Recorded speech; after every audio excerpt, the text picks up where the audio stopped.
They are symbols of power, symbols of sexuality, and usually the cause of a lot of back pain.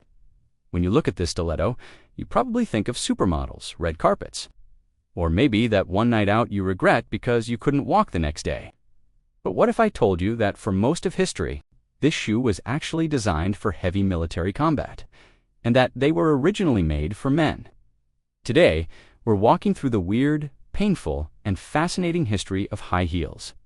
Put on some band-aids. Let's get into it. Let's rewind to 10th century Persia. The Persian army had a specific problem. When you are riding a horse and trying to shoot a bow and arrow at the same time, you need stability. If you stand up in the stirrups to shoot, you might slip. Enter the heel. It wasn't fashion, it was a tool. The heel hooked into the stirrup, locking the soldier in place so he could fire arrows with deadly precision. In 1599, Shah Abbas, the first of Persia, sent diplomats to Europe. The European aristocrats took one look at these Persian guys strutting around in heeled boots and thought, "That looks incredibly tough. I want that." The European aristocrats took one look at these Persian guys strutting around in heeled boots and thought, "That looks incredibly tough.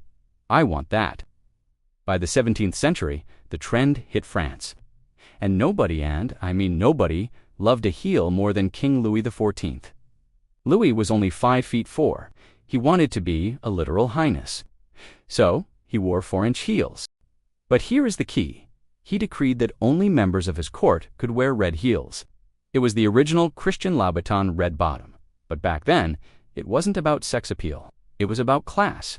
If you were wearing high heels, it proved you didn't have to work in the mud. You were rich enough to be impractical. So, how did heels jump from kings to queens? In the 1700s, women started adopting elements of male fashion to signify their own power. They started smoking pipes and ... wearing heels. But then, the Enlightenment happened. Intellectuals decided that men should be rational and practical. Fashion was deemed frivolous. Historians call this the Great Male Renunciation. Men abandoned the heel to look more serious.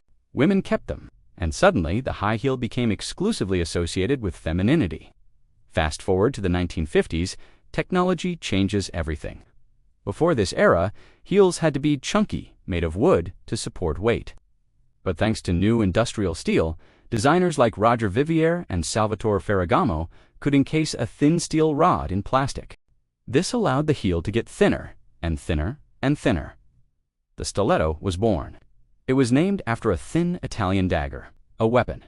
Which brings us to the psychology of it all. Let's be real, high heels hurt. They cause bunions, shorten your calf muscles, and throw your spine out of alignment. So, ... Why do we do it?